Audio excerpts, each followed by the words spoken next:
Bismillahirrahmanirrahim. Assalamualaikum warahmatullahi wabarakatuh.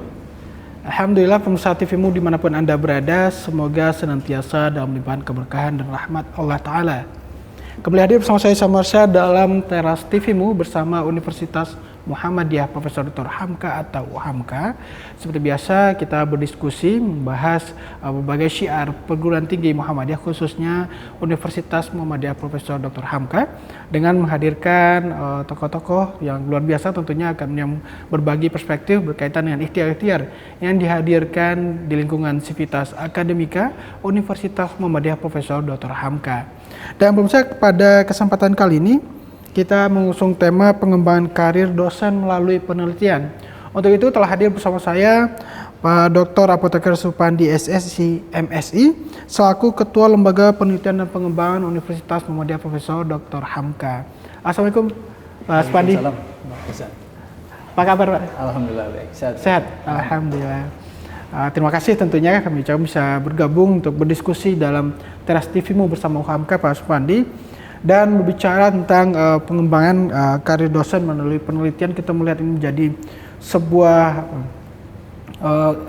ikhtiar yang tak terpisahkan tentu dalam lingkungan Sivitas Akademika dalam pengembangan karir dosen dan juga perguruan tinggi. Nah, bicara tentang lembaga penelitian dan pengembangan UHAMKA sendiri Pak Supandi, sejauh apa perkembangannya saat ini? Ya, terima kasih Pak Ihsan. Pemirsa TVmu di mana Anda berada.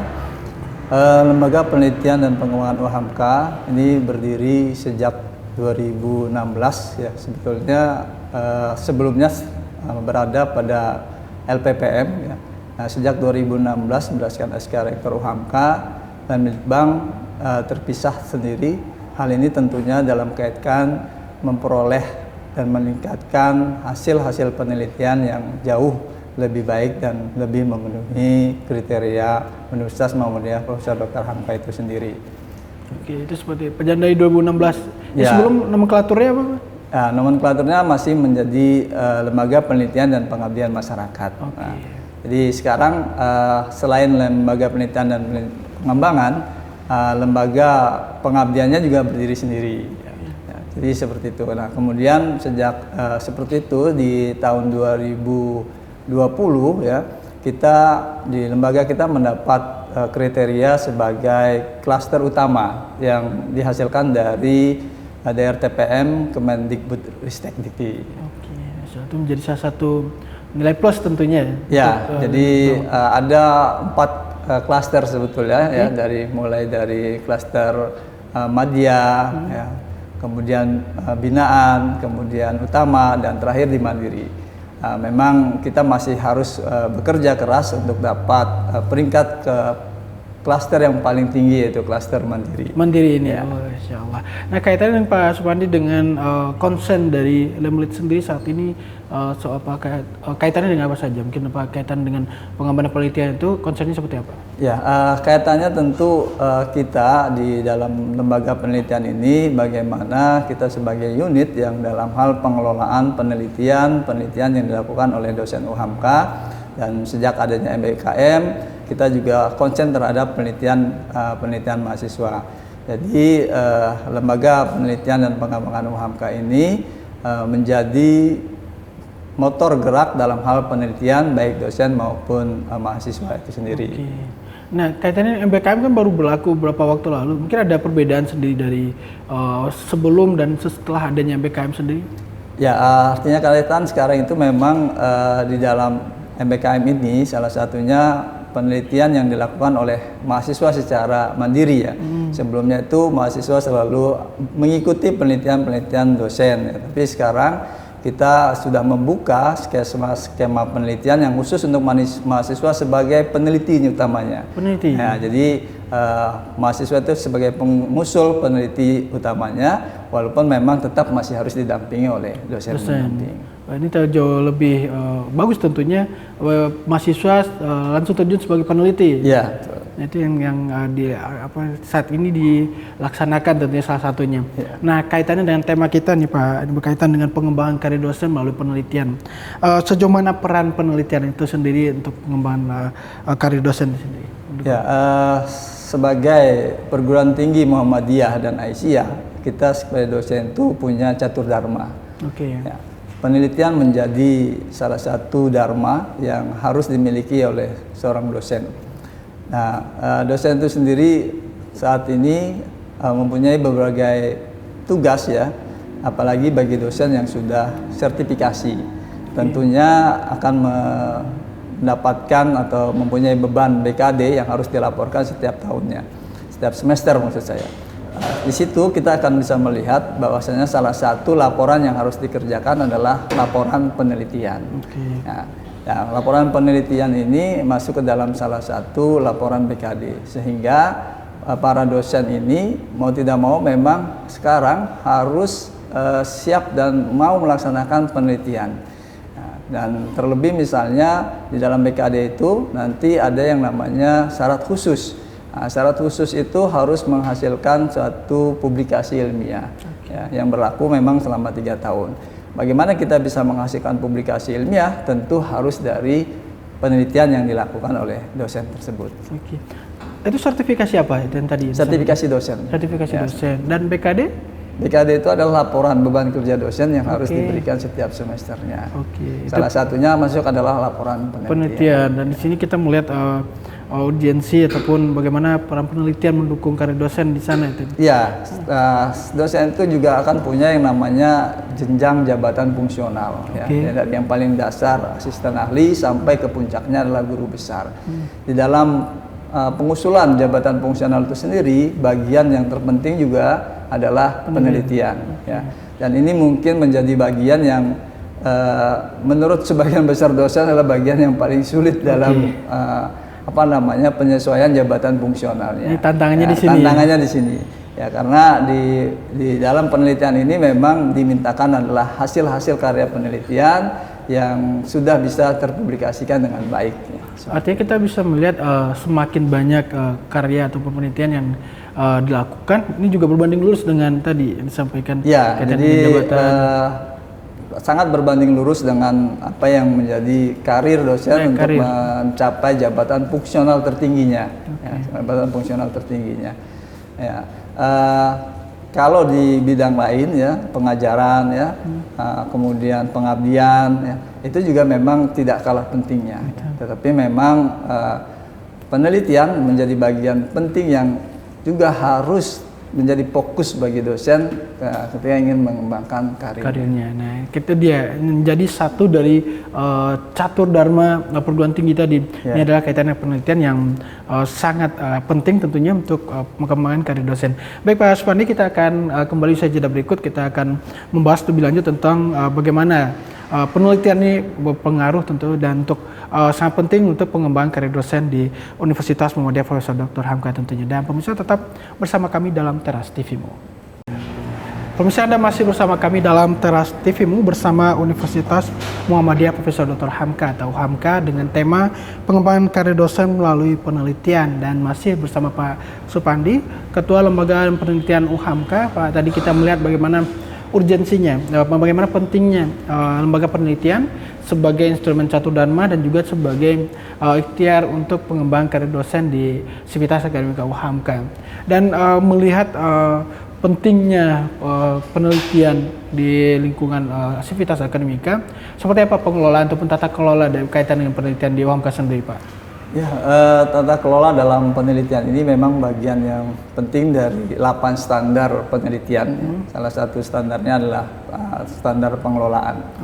UHAMKA sendiri dalam pengelolaannya salah satunya kita adalah sudah mengusulkan akuntabel dalam hal yang sesuai dengan mutu. Nah, kita terapkan itu pada suatu sistem yang kita miliki yang kita sebut dengan nama SIMAKIP. Jadi di dalam SIMAKIP itu kita ada 2 hal yang kita tampilkan. Pertama adalah manajemen penelitian. Yang kedua adalah profil daripada peneliti. Dalam hal ini adalah dosennya. Di mana di manajemen penelitian kita juga melakukan 8 proses ya dalam proses penelitian ini. Pertama adalah proses pembukaan, dalam hal ini call proposal. Jadi kita buka. Jadi kita membuka 2 batch setiap tahunnya. Nah, setelah pembukaan tentu itu adalah faktor seleksi. Yang berikutnya proposal yang masuk itu diseleksi.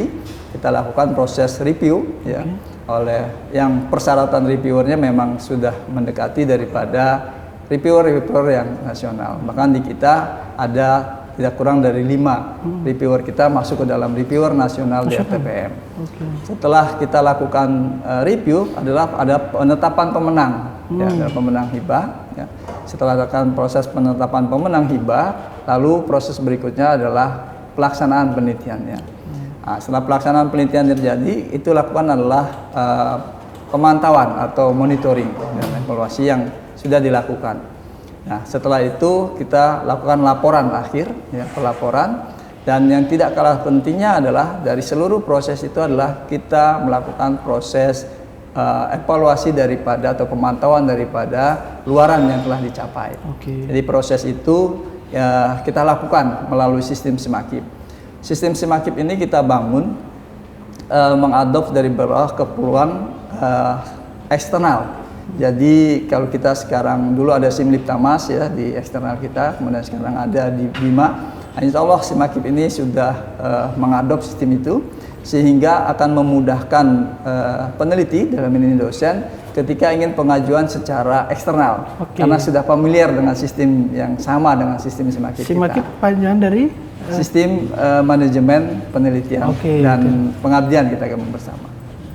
Kita melihat jadi tata kelola yang luar biasa tentu tadi kaitan dengan manajemennya seperti apa dan juga tadi ada instrumen profil penelitinya juga. Ya, yang kedua adalah tentang profil. Peneliti. Jadi di sistem kita ini kita membangun profil peneliti UHAMKA itu dari berbagai aspek ya. Salah satunya tadi adalah track record penelitian dari dosen tersebut. Sehingga di profil dosen itu sudah terpaparkan mulai dari hasil luarannya ya, publikasi baik itu buku, artikel ya, hasil diseminasi, kemudian ada paten ya, ada hak cipta secara umum seperti itu. Jadi bisa tergambar dan terrecord pada sistem kita. Itu semua tadi kaitannya dengan tadi manajemen tadi. Nah, tadi saya di awal mendengar ada tata kelola menjadi 1 dari 8 standar itu. Apa saja yang standar tadi? Ya, dari ada 8 standar penelitian kita itu kan ada standar hasil, standar isi, standar proses, ya, standar penilaian, standar peneliti itu sendiri, standar sarana dan prasarana, standar pengelolaan, dan terakhir adalah standar pendanaan atau pembiayaan. Ini bisa dijabarkan satu persatu untuk kaitannya dengan tadi standar ini kan ini juga menjadi gambaran tentunya kaitan dengan penelitian dan pengembangan itu sendiri. Ya, artinya kalau kita lihat tadi ya, sebagian besar misalnya tadi sudah kita lihat standar pengelolaan, ya, kemudian ada standar proses yang kita lakukan, itu adalah sebagian daripada standar proses yang memang harus transparan, akuntabel dan sebagainya. Melalui sistem SIMAKIB ini kita sudah mengikuti standar itu sendiri. Nah, di standar peneliti juga kita memang bagi peneliti kita pada penelitian yang dasar ya, kemudian penelitian terapan dan penelitian pengembangan. Karena kita buka skema di SIMAKIB itu juga berdasarkan itu kriterianya. Artinya kita punya variatif dosen yang sangat banyak gitu ya. Jadi dosen-dosen yang memang sudah kepakarannya sudah terbangun, tentu harus mengambil pada skema-skema pada pengembangan dan terapan. Tapi bagi dosen-dosen muda yang baru membangun diri, tentu kita berikan kesempatan untuk mengambil di skema-skema dasar sebagai dasar untuk membangun citra dan kepakaran diri sebagai dosen. Masya Allah, itu ikhtiar yang dihadirkan. Nah, tadi kalau kaitannya dengan proses tadi, prosedur tadi, itu kan juga ada proses seleksi dan juga pengumuman pemenang. Apakah semuanya memang seperti itu atau mungkin kayak terkait pendanaannya atau alurnya seperti apa? Apakah ada kerjasama kampus dengan pihak luar untuk penelitian seperti apa, Pak? Di dalam ini adalah proses untuk pendanaan internal. Jadi dalam pendanaan internal ini proses seleksi ya dilakukan pada pengusul ya dari berbagai skema yang ada. Nah, kemudian setelah itu penetapan dan pelaksanaan pada proses itu. Sebenarnya tingkat proses yang kita lakukan itu menjaminnya itu mulai dari tingkat prodi. Jadi kita meminta proposal-proposal yang disubmit itu sudah proposal yang diseleksi oleh prodi.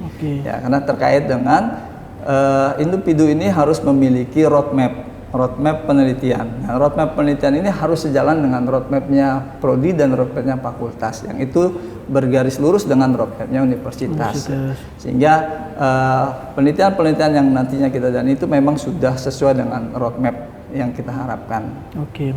Nah kalau kita melihat untuk penelitian kan juga kita ada, ini kan tadi internal, ini kan ada kita sempat melihat ada semacam pengumuman ada beasiswa penelitian A dari institusi B misalnya, itu juga masuk dalam rangkaian penelitian seperti ini? Ya, itu untuk penelitian eksternal. Oke. Untuk penelitian eksternal kita memang juga dalam prosesnya ya kita memperoleh beberapa penelitian dari DRTPM ya, kemudian kita juga memperoleh dari BRIN ya, dan juga memperoleh dari CSR yang ada ya. Jadi untuk eksternal kita masih mendapatkan kepercayaan ya dari pihak luar, para peneliti kita untuk melakukan riset penelitian yang memang sesuai dengan kriteria para pemberi donor tersebut. Oke, artinya kita melihat konsen juga selain internal dan eksternal ini menjadi salah satu pendukung tentunya untuk pengembangan karir dosen melalui penelitian, tidak hanya di internal dan tadi juga ada peluang-peluang di eksternal ya?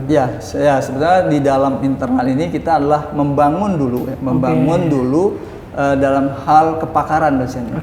Jadi dengan bantuan dari dana-dana internal ini, ketika kepakaran itu sudah terbangun, kita bisa berharap dosen-dosen kita itu nanti bermain di luar di sini. Ya. Jadi mendapatkan hibah-hibah penelitiannya dari luar. Jadi sarana dana penelitian internal itu sebagai sarana untuk membangun kepakaran daripada dosen-dosen di dalam UHAMK. Nah, dengan sudah tercapainya kepakaran yang ada ini, maka dalam hal kita bersaing ya, karena di eksternal itu tentu persaingannya besar gitu ya. Nah, itu akan memperoleh pendanaan eksternal tersebut. Jadi kita berharap dana yang internal ini itu bisa mendukung dan memperoleh hasil dari dana yang eksternal. Masya Allah.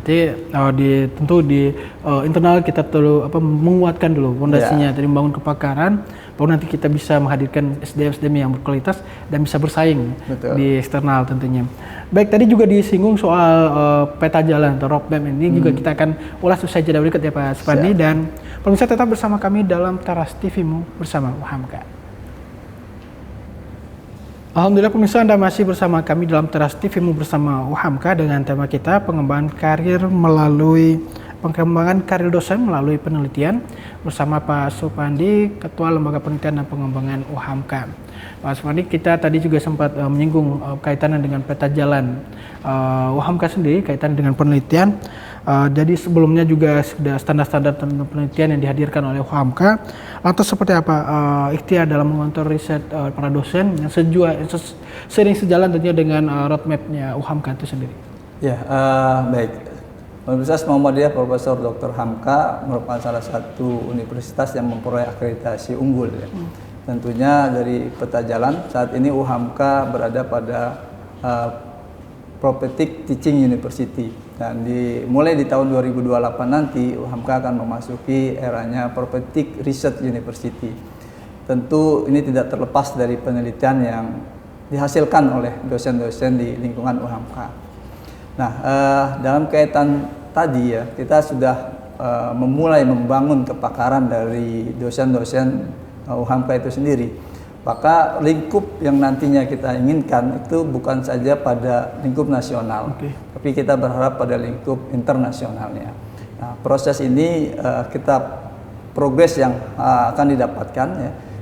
Salah satunya memang kita akan melakukan proses penelitian internasional kerjasama yang nantinya dari tim dosen kita yang sudah membina kepakarannya diharapkan mampu untuk bisa memperoleh atau bekerja sama dengan peneliti-peneliti pada tingkat dunia. Oke, itu menjadi nah kaitan dengan tadi juga internasionalisasi itu seperti apa? Karena juga ikhtiar perguruan tinggi di Muhammadiyah khususnya memang selain nasional tadi untuk internasionalisasi ini menjadi instrumen terpenting tentunya untuk itu peningkatan sumber daya kualitas dari perguruan tinggi Muhammadiyah dan juga bisa bersaing di tataran internasional. Seperti apa Pak? Ya, kaitan dengan seperti itu di Lembaga Penelitian dan Pengembangan UHAMKA beberapa skema penelitiannya memang sudah mengarah kepada memperoleh hasil internasional, yaitu adalah penelitian kerjasama internasional. Pada penelitian ini bahkan kita memberikan pembiayaan ya, secara ad cost ya, untuk peneliti kita yang punya jaringan bisa bekerja sama dengan universitas ataupun lembaga internasional lainnya, yang nantinya tentu diharapkan memperoleh luaran-luaran yang memang juga berbasis internasional, seperti publikasi bersama ya, untuk pada jurnal-jurnal internasional bereputasi, kemudian juga pengadaan seminar bersama, seminar conference internasional bersama, bahkan juga nanti kita bisa melakukan yang namanya proses staff mobility ya, dan juga student mobility.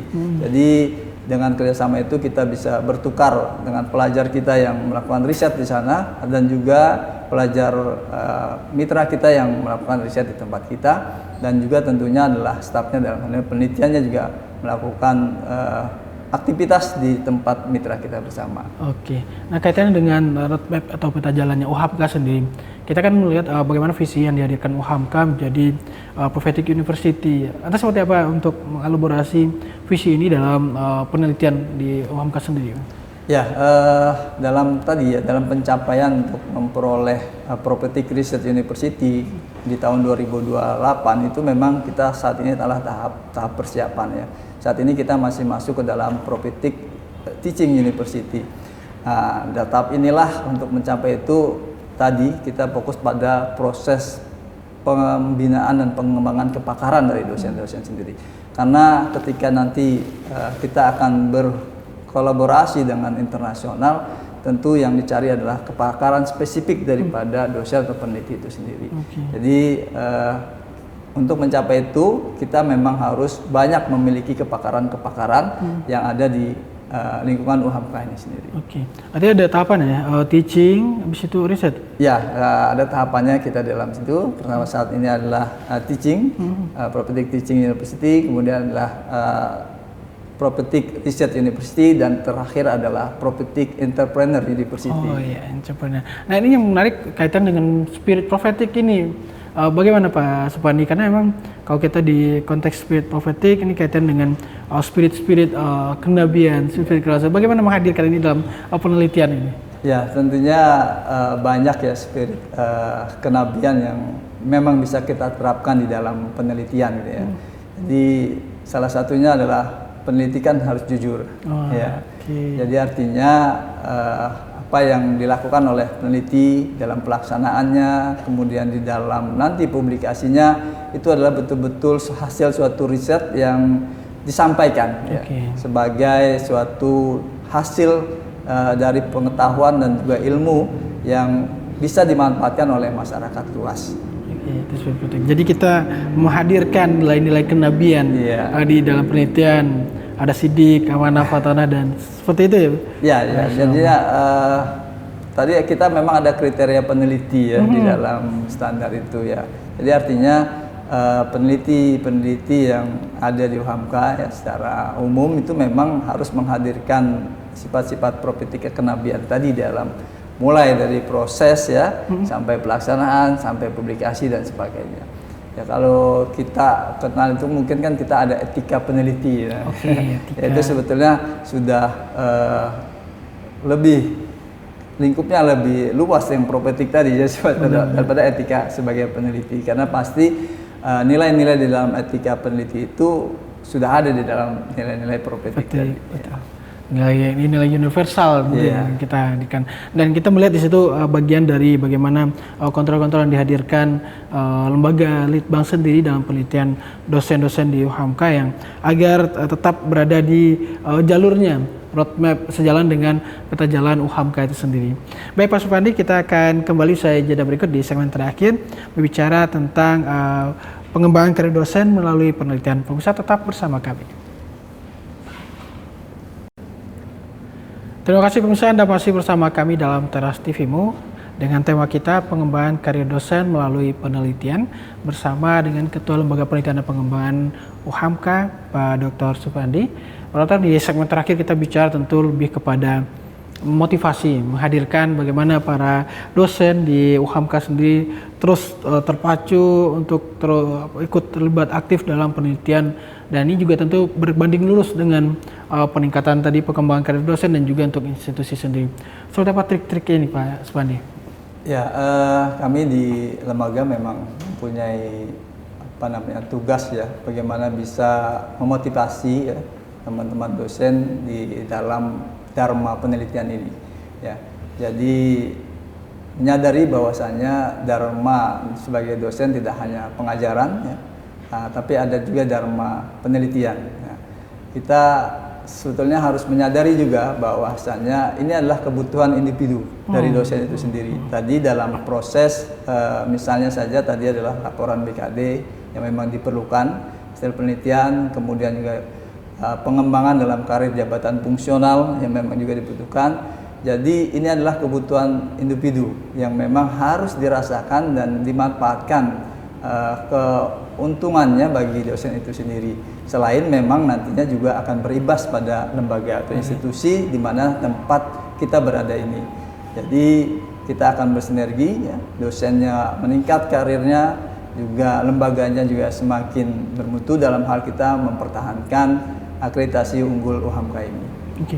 Nah, kaitannya dengan menghadirkan spirit dan motivasi itu kan, karena memang tadi banyak tantangan tentunya untuk para dosen untuk membiasakan diri untuk terlibat aktif dalam penelitian. Itu bagaimana menghadirkan spirit? Ya, kita biasanya sering mengadakan pendampingan ya. Kita adakan coaching klinik terkait dengan penelitian ya.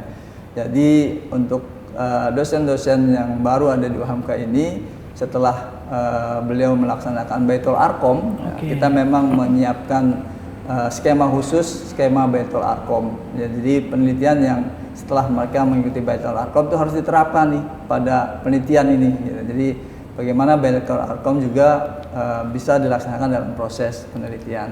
Dan tentunya kita terus melakukan pendampingan kepada dosen-dosen yang muda ini untuk mengenal lebih luas tentang penelitian, mulai dari metodologi series yang kita berikan, bagaimana tema-tema penelitian yang memang itu sangat up to date saat ini yang memang ada, sehingga nantinya ketika dalam menyusun suatu proposal itu sudah terbangun dari struktur proposalnya, kemudian dari juga isinya dan juga dari substantif proposalnya itu memang sudah bisa dinilai dan sudah mendapatkan kepercayaan dari reviewer dalam hal ini atau pemberi dana untuk bisa diloloskan sebagai penerima hibah. Baik, ini menarik juga untuk pendampingan melalui mekanisme Baitul Arkom.